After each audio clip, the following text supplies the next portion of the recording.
আসসালামু আলাইকুম আরহামতুল্লাহি আবরাকাতু।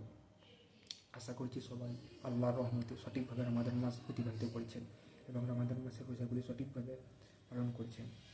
তো আমরা আজকে ভিডিওটা মূল উদ্দেশ্য হলো, আজকে ভিডিওটা আমি একটা মূল উদ্দেশ্য করেছি, সেটা হচ্ছে আমরা রমাদান মাসের রোজা রাখছি, সম পালন করছি, সেহরি করছি, ইফতার করছি, ঠিক আছে, সব কিছু ঠিক আছে, কিন্তু আমরা মেন সমস্যা হলো কিন্তু আমরা রমাদান মাসে রোজা রেখেও আল্লাহর মানে আল্লাহর গুনাহ থেকে নিজের গুনাহ থেকে নিজেকে বাঁচাতে পারছি না। গুনাহ করছি, রমাদান মাসে রোজা রাখছি, গুনাহ করছি, গুনাহটাকে আমরা একটা সিম্পলি ব্যাপার নিয়ে নিয়েছি। রমাদান মাসে রোজা রাখছি তো কী হয়েছে, গুনাহ করলে কী অসুবিধা, গুনার সাথে রমাদান মাসের কী সম্পর্ক, এটা আমরা এরকম ভেবে নিচ্ছি। কিন্তু এটা পরিপূর্ণ একটা ভুল ধারণা আমাদের।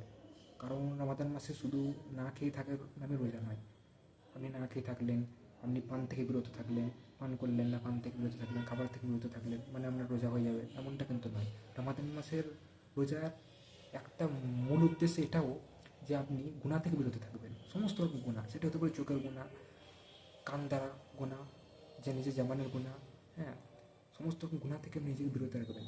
এটা হচ্ছে রমাদান মাসের মূল উদ্দেশ্য। না খেয়ে থাকবেন, এটাও একটা মূল উদ্দেশ্য, কিন্তু এটা মূল উদ্দেশ্য যে আপনি রমাদান মাসের কোনো গুনাহ করবেন না, পরিপূর্ণভাবে গুনাহ থেকে আপনি বেঁচে থাকবেন।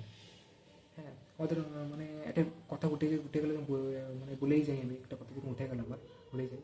আমার রমাদান মাসে দেখা যাচ্ছে রোজা রাখছি, ঠিক আছে, সব কিছু ঠিক আছে, কিন্তু আমরা রিবার সঙ্গে যুক্ত অনেক মুসলিম আছে, সব মুসলিমের কথা আমি বলছি না, অনেক মুসলিম আছে যারা রমাদান মাসে রোজা রেখেও রিবার সঙ্গে যুক্ত আছে, সুদ, ঘুষ, এসবের সঙ্গে যুক্ত। হ্যাঁ, তবে তারা যদি এরকম করে তাদের রোজা কিন্তু হবে না, রোজা কখনোই হবে না।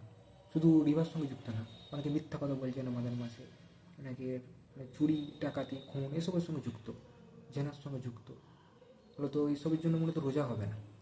যাই হোক না কেন, রোজা হবে না, গুনাহ তো হচ্ছেই আমরা, কিন্তু রোজা হবে না। কারণ আল্লাহ পাক বলেছেন রমাদান মাসে রোজা রাখার সঙ্গে সঙ্গে আপনাকে গুনাহ থেকে বেঁচে থাকতে হবে। আপনি গুনাহ থেকে বেঁচে থাকবেন, এটাও রমাদান মাসের একটা মূল টপিক। তাই আসুন আমরা সকলেই রমাদান মাসে রোজাগুলিকে সঠিকভাবে রাখার চেষ্টা করি এবং গুনাহ থেকে বেঁচে থাকার চেষ্টা করি। আসসালামু আলাইকুম রহমতুল্লাহ আবরকাত। আর হ্যাঁ, আমার ভিডিওটি অবশ্যই শেয়ার করে দিন, সাবস্ক্রাইব করে দিন এবং এরকম ভিডিও আরও পাওয়ার জন্য অবশ্যই অপেক্ষায় থাকবেন। আসসালামু আলাইকুম।